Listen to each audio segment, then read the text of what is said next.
Hey everyone, Brian with Wrenches and Rides, and today we're going to look at some different pull plates for the Can-am Maverick X3.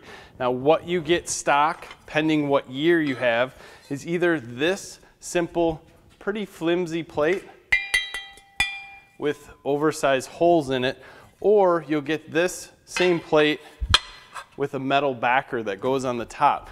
Can-am obviously decided that they needed a little bit more strength by adding that metal backer, but what they leave you with is just a blank rear end and ask you to pull on these arms if you ever get stuck. Not overly comfortable with that, so we decided on this machine to add the CT Race Worx pull plate. This is fully billet aluminum and it's badass. I mean, I don't even know how else to explain it.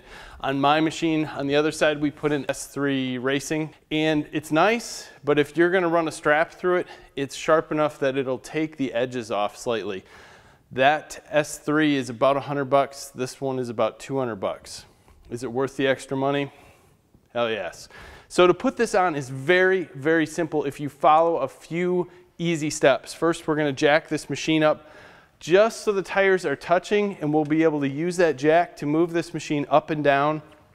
We'll get exactly the right tension on the bolts that go through. You don't have to worry about the other end. We're just going to take the nuts off, and you can do that with an 18mm socket in an impact, or you can do it by hand. You can do it however you want. It's cake. Once we put this piece back on, we'll let this thing back down on the ground and it will be set. We want to tighten these up to about 100 to 110 foot-pounds. It's going to change the back of this machine and give us a great pull point. While we're inside here, I want you to note how much room these things have to move around inside the factory plate. It's crazy, and it definitely leaves a little bit of room for everything to move, and these aftermarket plates really stiffen that up. Finding the right place to pull this off is pretty simple, just by lowering and raising the suspension to get this so that nothing is binding.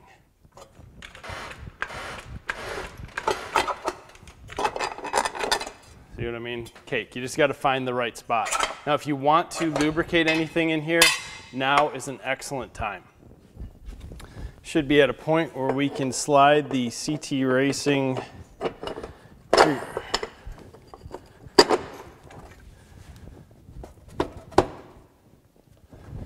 We're just there on the bottom. Now, I know these are nylock bolts, but I firmly believe that a little bit of thread locker is a good thing. So, for everyone that you can get thread locker on, do it. It only helps. Make sure you get these started by hand before you use an impact on them. They go on pretty quick, pretty easy.